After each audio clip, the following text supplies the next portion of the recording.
Andrew and I have had the opportunity to mentor dozens of couples over the last 15 or so years.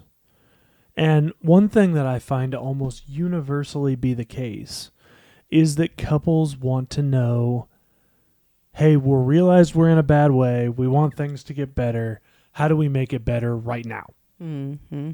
And, you know, that when they realize they're in a bad place, and this may be where you're at right now, it's like, well, okay, what are the magic words I need to say? What are the steps? 2 things that we can do right now that will take us out of this bad place we're in and put us in the place where we need to be?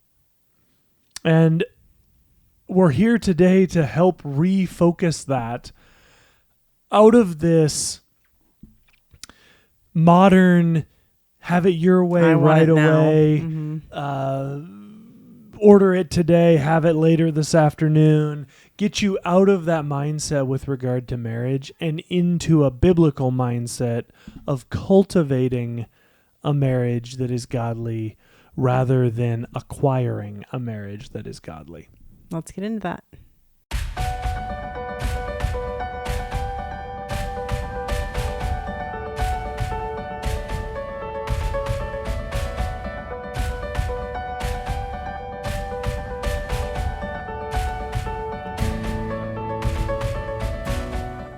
Before we jump into today's show, I wanted to ask you to check out our website, brand new website, marriagebydesignpodcast.com. That's marriagebydesignpodcast.com. All of our episodes are available there on that website. Love to have you pop over there, follow us there, and check it out. If you have a topic that you're wanting more information on or you have questions about, you can search on our website by topic, which is a really great feature. That's right. And more than anything, guys, please share this with someone that would find it meaningful for them. Without any more delay, let's get to the show. Good morning, everyone. I'm Nathan Warnock. I'm Andrea Warnock, and you've joined us for the Marriage by Design podcast, a time where we get to talk to you about God's design for marriage, what the Bible has to say about that, and how we live that out practically. And yeah, today, like Nathan said in our lead-in, we're talking about kind of this consumerism mentality of marriage, particularly when we're in a spot we don't want to be in or a really rough spot. And that doesn't have to do just with marriage, but just anytime we're in a tough spot, our focus is really, how do I get out of this? And how do I make this better quickly? And what can I do? What is the magic potion or task list or things I can say? Those kinds of things that just vault me out of this moment and into better moments, and I can be done with that. And it's really a poor perspective to have in marriage when we're in rough spots or when we're in just even trying times, because God is wanting to do something in us in those moments. And if we can instead have this perspective of like, it might take a while and God has some things to teach me in this while that it takes. And maybe you aren't even there by your own choices, or maybe it's not like I'm here because I made because I made this mess or anything like that. It's just maybe something that you're really struggling in your marriage. And it may not be God's will for you. That's my point, is this may not be God's purpose. Like, it may not have been God's plan for you to be here, but I can with confidence say that God has a lot for you to learn in those moments. And so just focusing so much on, I got to get out of this now is you're just missing so much of what God wants for you and the work that will then vault you into, probably slowly, the place that God has for you in your marriage. Yeah, you might even be listening to this and you might be here a minute and a half into this podcast going, well, we're actually in a really good spot, so I'll probably just skip this one. And I would caution you, don't do that, because trying to take or choosing to take the quick fix is not just a problem of people that are in a bad place in their marriage. I would say it's one of the easiest ways that couples with a good marriage start going down the road of having trouble in their marriage, because there's a lot of dangers to the quick fix, and there are a lot of quick fixes that we like to take that can really lead to problems down the road. So there's three main points I want to make today. One, I want to talk briefly, and we talk about this a lot on this podcast, but I just don't think we can ever say it enough. The consumer mentality on marriage versus the covenantal mentality on marriage. The world has a consumer mentality in marriage. God has a covenant mentality in marriage, and the two of those completely shape the foundation of your marriage. Second, I want to talk about the danger of the quick fix as far as if you're in a bad place in your marriage, why that's simply not going to help, the quick fix. And if you're in a good place in your marriage, why the quick fix can be a danger we can easily fall into. And then the last thing I want to talk about is starting to take more of a cultivation mentality with regards to our marriage. This is something that the ancients that the Bible was given to would have probably understood this a little bit better than maybe we do. We're in the Midwest, so we're surrounded by what it looks like to cultivate something in the ground every year. And we see that process of tilling and planting and watering and hoping for rain and putting yourself in a position to cultivate a good crop. And I don't think we do as good of a job as Christians thinking about how do we cultivate a good marriage. Because I can tell you one thing, doesn't matter how badly you want corn tomorrow, if you planted it today, ain't gonna happen. Yeah. And it takes a lot of time and a lot of work. Right. A lot of it. So let's go back and let's go through the first point here. So babe, talk a little bit about how do we need to think about marriage? Why is, from a foundational standpoint, why is the consumer ideal of marriage problematic? And why does God point us more towards a covenantal look at marriage? Yeah, so the consumer part of marriage is really, it's about me, right? It's, I want this, I want it now. The focus is all on me, myself, rather than the covenant being a focus on the Lord. Our marriage is to be focused on the Lord for the benefit of each other, but it can't be focused on me, what I get out of it, my happiness, all that kind of thing, because that's what consumerism is, right? I need this to be happy, or I need this to enjoy life, or I want it now. It's also not focused on your spouse as far as where they're failing or what they could do to be better, or any of those kinds of things. That's the really consumer part of it. Because if you're focused on consumer, of course you're gonna let your marriage down. Your spouse is gonna let your marriage down, and then what? It's over just because you didn't hold up your end of the deal. You're not making me happy anymore, or gosh, I haven't been happy for a while. I want it now, and I'm gonna, this marriage doesn't serve me any longer. Because that's the consumer. If something doesn't serve us, we get rid of it, and we get more, or we find something that will make us happy. And that's the consumer side. The covenantal side is, I'm focused on the Lord. Our marriage is focused on the Lord. We are created to glorify Him, and that includes in our marriage. And so I'm living my marriage to serve the Lord and serve the other person for the Lord's glory, and hopefully for the benefit of my husband. So I want to remind everyone, in Ephesians 5:25, we understand a foundational thing about marriage. It says, "Husbands, love your wives, as Christ loved the church and gave himself up for her, that he might sanctify her, having cleansed her by the washing of water with the word, so that he might present the church to himself in splendor, without spot or wrinkle or any such thing, that she might be holy and without blemish." So we're called as husbands, and you can go read that portion of Ephesians for yourself. Women are also called into respecting their husbands as themselves, in a reciprocal picture of how Christ pursues and loves us as his people, and how we as his people love, submit, and follow him as our God.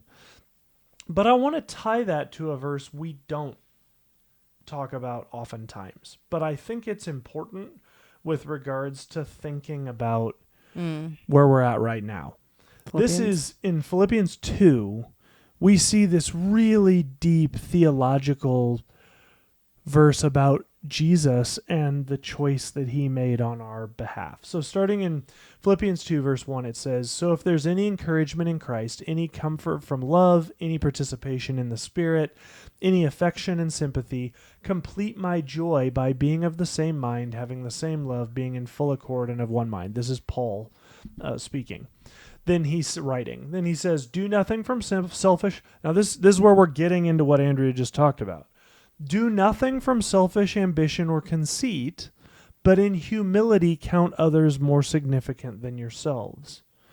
Let each of you look not only to his own interests, but also to the interests of others, having your mind among yourselves, which is yours in Christ Jesus." So he's saying, here's why we do that. Because we should strive to have the same mind Christ had. Well, what mind did Christ have? In verse 6, it says, "Who, though Jesus was in the form of God, did not count equality with God a thing to be grasped, but emptied himself by taking the form of a slave, being born in the likeness of men. And being found in human form, he humbled himself by becoming obedient to the point of death, even death on a cross." When we talk about a consumer mentality in marriage, not only is that missing the entire point of marriage, it's missing the entire point of what it means to be a human. Right. Because what we're doing is we're taking into what's meant to be one of the closest and most intimate relationships next to God, the closest and most intimate relationship a human being could ever be in, and instead turning that into something where I'm trying to get something out of it. And if I'm not getting what I need out of it, it's Andrea's fault and she's not doing a good job as a wife. That is selfishness at an unprecedented level, and frankly a level that is not God-honoring, and let's just call it what it is just out and out a sin. And yet I hear people all of the time operating out of that mentality in marriage, rather than the mentality that we should be having in marriage, which is one where we are thinking not of the service being provided to us, but of the covenant that we made before the Lord. It's really fascinating. We all understand this at a wedding. I'll bet there's not a single person watching this that wouldn't be completely taken aback if you showed up to a wedding for Andrea and I, and we got up there and the minister said, "Okay, well, let's move into the giving of vows." And I said, "Andrea, I vow that you will have sex with me 4 times a week. I vow that you will have every meal ready by 6 o'clock when I get home from work. Oh, wouldn't that be nice? I vow that you will change all the dirty diapers. You will do the disciplining, and you will fulfill any other needs herewith that I come up with." Like, I think everyone in the crowd would, I mean, you'd have people that would get up and leave, as well they should. Mm-hmm. Yet, we go to the wedding, we hear all of these things where each spouse says only what they're going to do for the other person, and then we find it immediately acceptable that, well, yeah, I mean, I understand why you don't do that for your husband, because, I mean, look at him, all he does is play video games. And we think, well, that's perfectly fine, because all he's doing is playing video games. And it's not, because the mentality, the mentality of a wife and the mentality of a husband should only be about what can I give to my spouse, not what can I get. And when we allow that selfishness to really take hold, we find ourselves in this fix-it-fast situation. And the real danger of that is that, you know what the fastest fix is for the problems I'm having with my spouse? Get rid of this one and move on. Find a different spouse. And that is, man, I'm reminded of that verse you probably remember in James, I think, where it talks about, like, you know, temptation gives way to sin, and sin, when it's full grown, gives way to death. And I think, man, that me first mentality is a sin.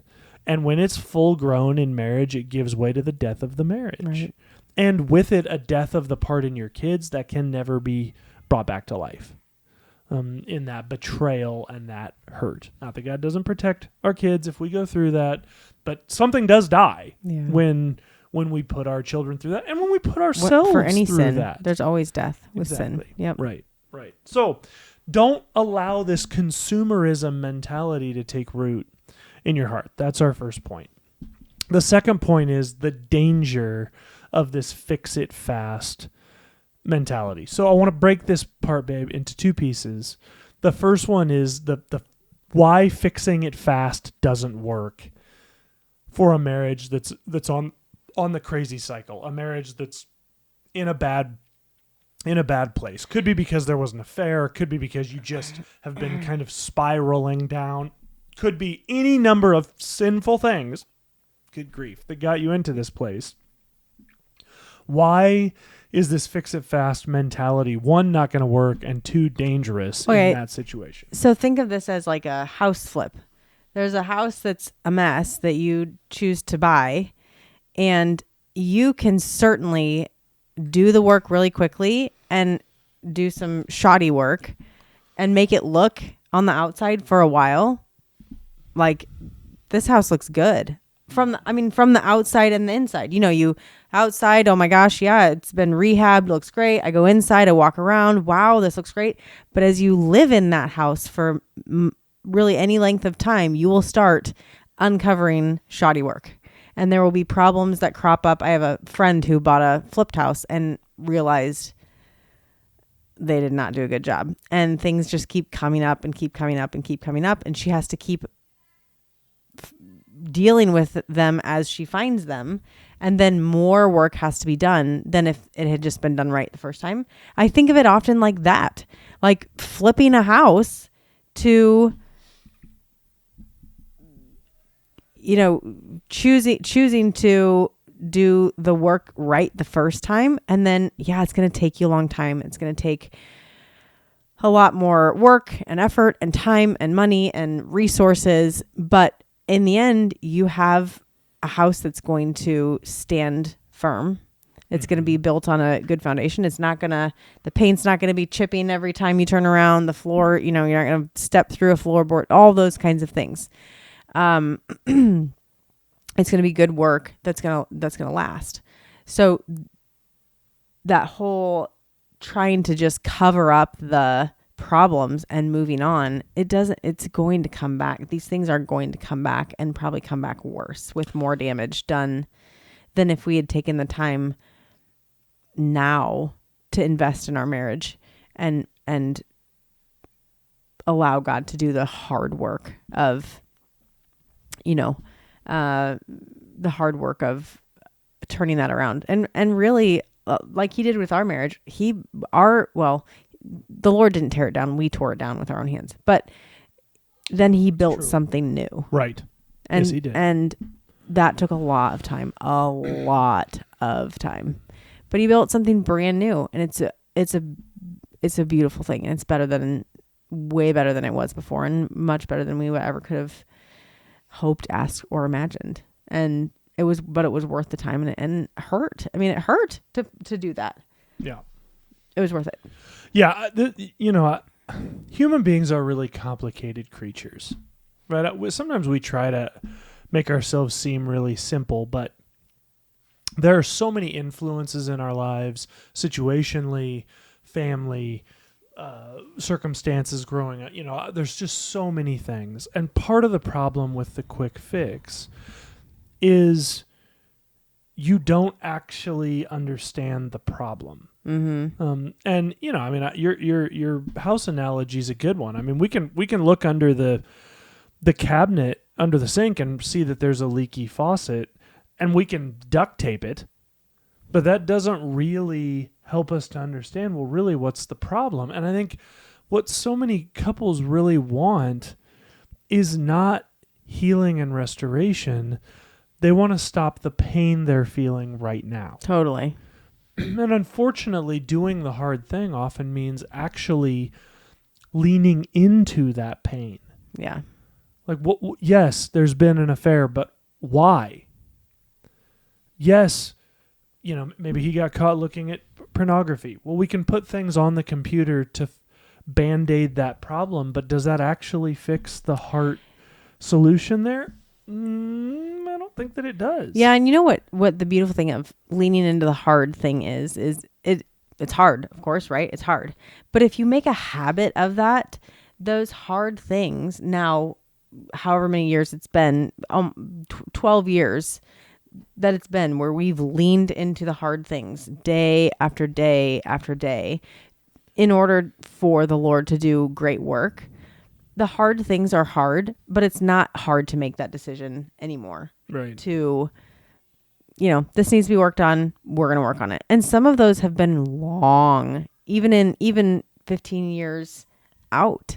Some of those things have, we've had to deal with something and it's taken a long time, but we've chosen to not turn a blind eye to it and deal with the root cause and work through that. And to me, it seems like when you make a habit of, we're going to choose to not be a consumer type marriage. We're going to choose to dig into these problems or dig into what's going on here and fix it. It's not so difficult to make those choices because it just becomes part of who you are.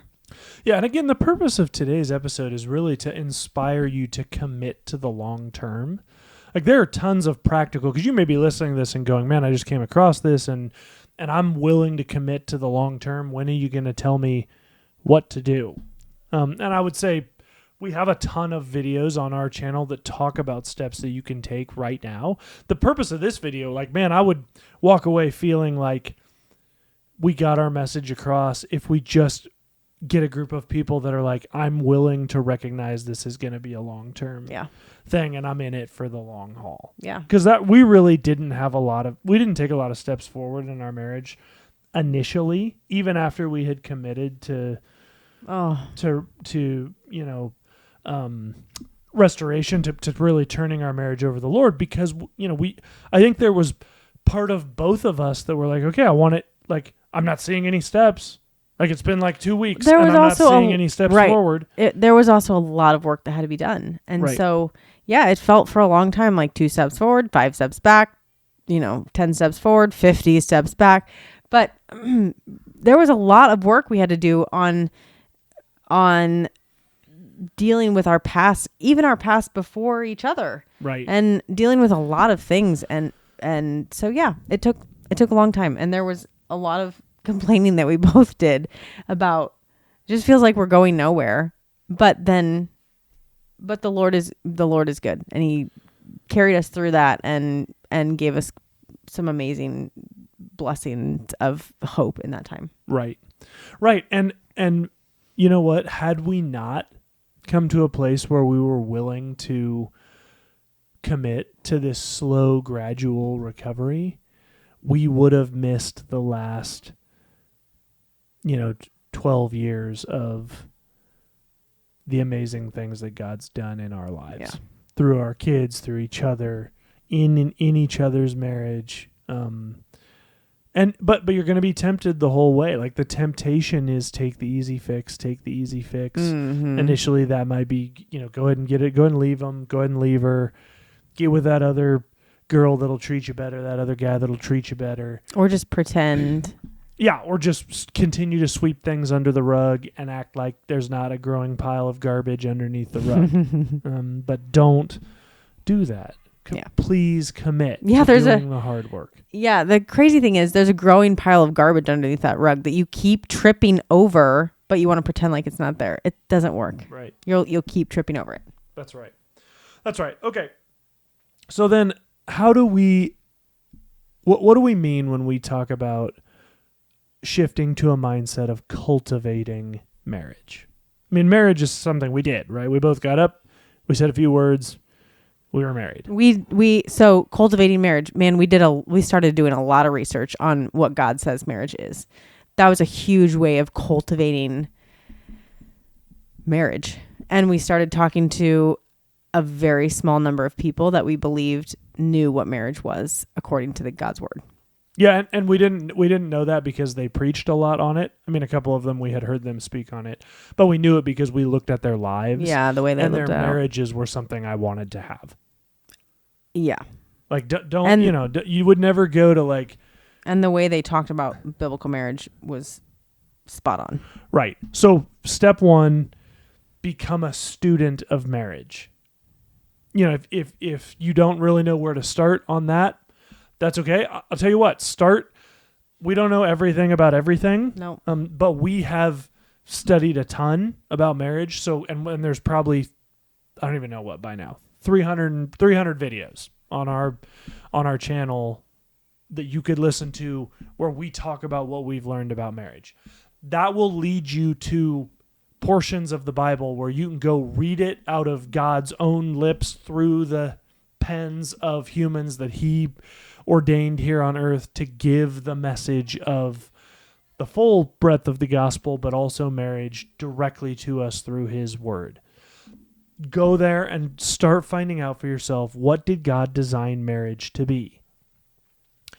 That will help give you a foundation. And then, as Andrea said, seek out some marriage personal trainers.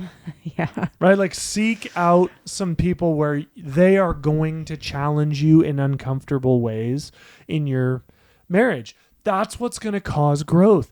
Guys, you need guys in your life that are going to go, what? That way you spoke to her doesn't seem right. Like this thing you're doing right now, that doesn't seem right. Yeah. And please make sure you're going to people who aren't going to tickle your ears with what you want to hear about marriage. Oh yeah, he's so terrible, and oh, she's doing that wrong. Seek out people who are champions for godly marriage, because they won't say things like that. Yeah. Yeah. So I mean, they won't tickle you. They might say like, yeah, that was wrong that he said that or whatever, but they're not going to focus on they're not going to focus on the details. They're going to focus on the Lord. Yeah. You might be thinking like, boy, it's hard for me to imagine being that uncomfortable with someone. And I'm glad you're thinking that, because that leads me to my next point. Start figuring out how to be uncomfortable. Yeah. Because cultivating a marriage that's according to God's design is oftentimes uncomfortable. And that's okay.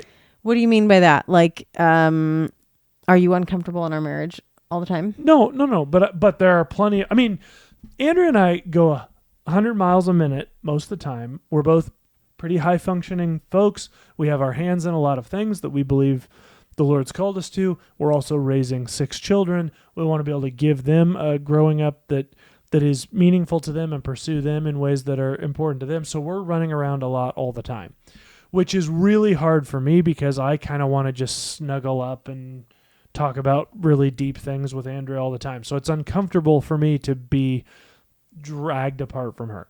For Andrea, it's uncomfortable to live in like the really deep emotional unpacking of everything that's going on. True. So I mean, we've been married 20 years, happily married in a God-honoring marriage for 13, and we still schedule like on the calendar times to sit down and really dig into how her and I are doing, because the grind of life wants to drag us apart. Right. And there are I bring that up specifically because there are a lot of there are a lot of those where we sit around and watch a show together because we talk for 15 minutes and we feel like we're pretty synced up, and that's that. There are also a lot of times where we sit for like 3 hours and it's uncomfortable, and I can tell you're uncomfortable, and there's conflict, at times, and for a long time, like, I feel like we were slackers in choosing to do that. And I think at some point we reached this place where it's like, well, this is just going to be uncomfortable sometimes. Yep. But at the end, every time at the end of that, we're like, man, I'm really glad we Right. Totally. sat in the discomfort. I think some of the uncomfortable that we choose is God's way is oftentimes the hard way. Yeah. And it's uncomfortable to choose, oh, I have two roads. I can take this easy route or I can take the hard way. And I'm not saying we just automatically choose the hard way every time, but it seems like a lot of the times the things that the Lord calls us to are just harder. And,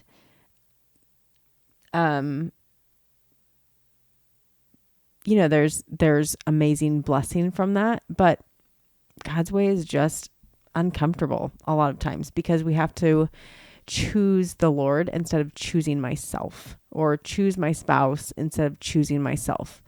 And that's hard.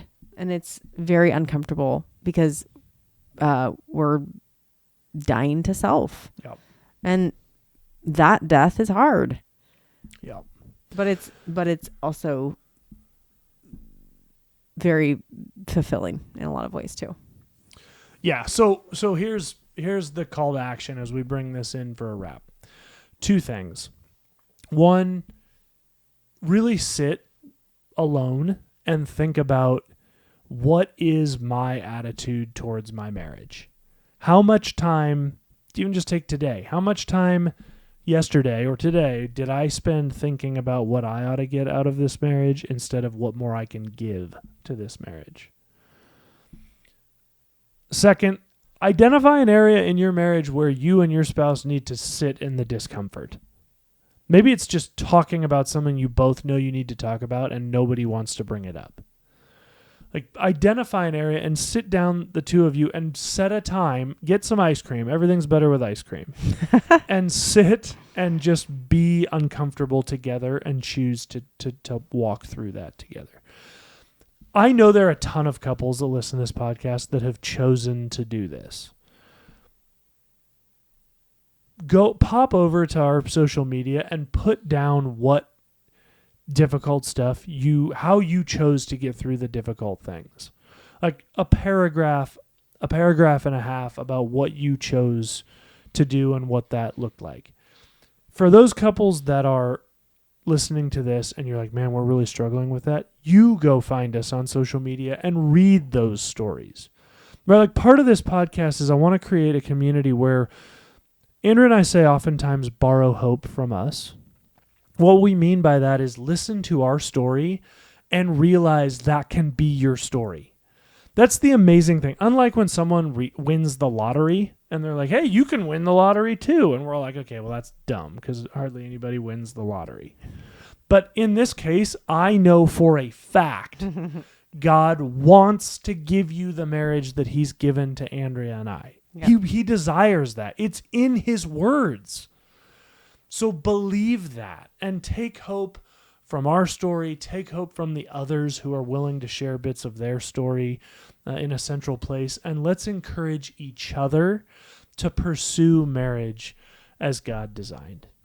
Thanks so much for joining us. We appreciate every person that pops in. Hope to get the chance to meet many, many more of you over the years through comments in person. We so appreciate you being a part of the community. Until next week, when we'll be back with you on Monday. Until then, remember, God is for your marriage. Thanks so much for listening. We just wanted to say, if you have a comment, a question, something that you're struggling with or need prayer, please reach out to us. You can get a hold of us by emailing marriagebydesignpodcast@gmail.com, or of course you can comment on any of our social media and we will get back to you. But if you have something private, feel free to email us. We're happy to personally respond to you. That's right. And we do respond to every comment that we receive, either through our website, through YouTube, through our social medias, which leads me to, feel free to pop over to our website, marriagebydesignpodcast.com. You can leave comments on any of our videos through that site. We would love to be able to connect with you, but please don't hesitate to reach out. Even if you just need prayer, you need someone to hear what you're going through, we're here for the Marriage by Design community, so feel free to reach out anytime. Until then, guys, thank you so much for joining us. We'll talk to you next time.